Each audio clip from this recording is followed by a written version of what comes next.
Hey, in today's video, we're going to be talking about how to increase revenue on your YouTube channel. We're going to be talking about a few different topics here. One of them is a metric that I always follow like a hawk, and that is something called VPC, which I'm going to get to later in this video. We're also going to be talking about how to create a visual call out. Now, what a visual call out is this is a technique that you can implement into your YouTube videos that just makes it so that you're getting more clicks on the links in your description.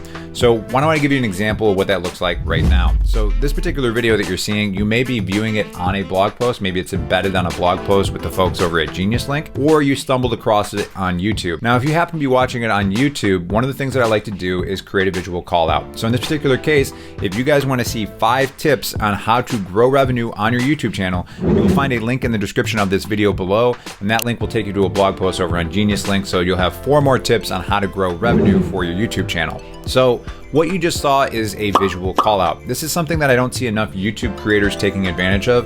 And the reason that this is really helpful is that people never really do things that they don't see in their mind's eye. Let's say you decided to go get a coffee at Starbucks one day. You actually visualize that in your mind first before you actually take that action.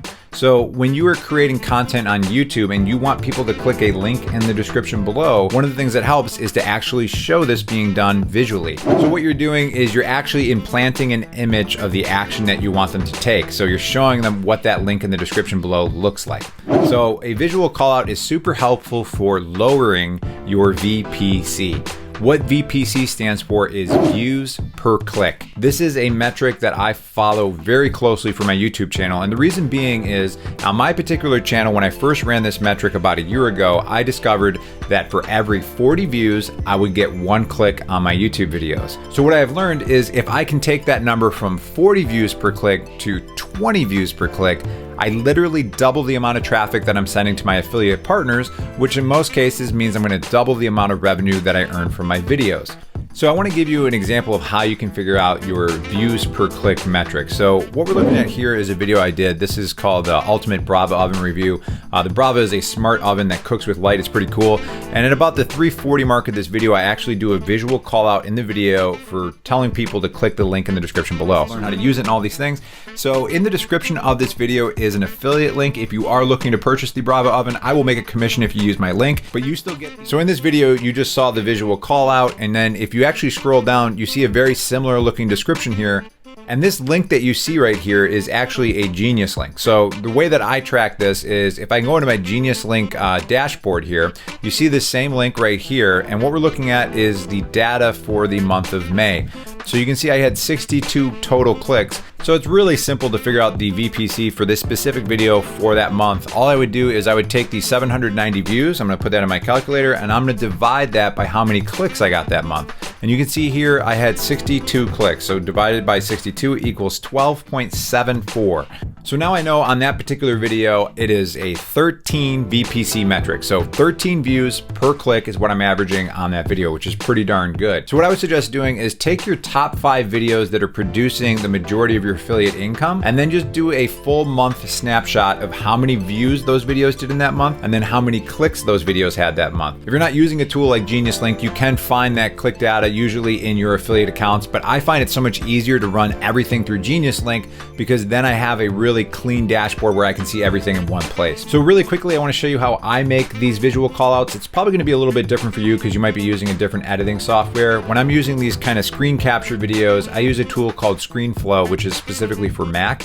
But I also use Canva here, and I've created a template. And another little tip to you, if you go to that blog post, there will be a link where you can actually get this specific template for free. You don't have to opt in for anything. But I typically have this template created already, and I'll go up here and I'll click duplicate page. So let's say I was trying to do something slightly different. Maybe I want to change that link out, but I will just edit the text and then I'll have a static image that I can use. So what I'm going to do right here is I'm just going to download page 6 here. So now that I have that image, what I can do is I can go back into my editing. So I've actually already done this a little bit here, but what you can see is this is the section where I'm talking about a visual call out.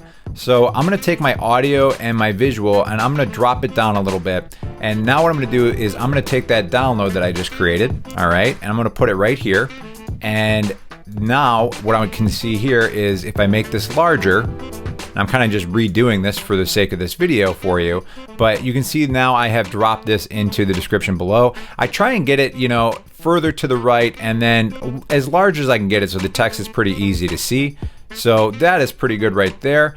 And then what I'm using in this tool itself is in ScreenFlow. Find a link in the all right, it allows you to select this layer right here, and then you can see this little mouse icon here. So I'm gonna click Action, and then what I'm gonna do is a saved template that I have for a zoom up.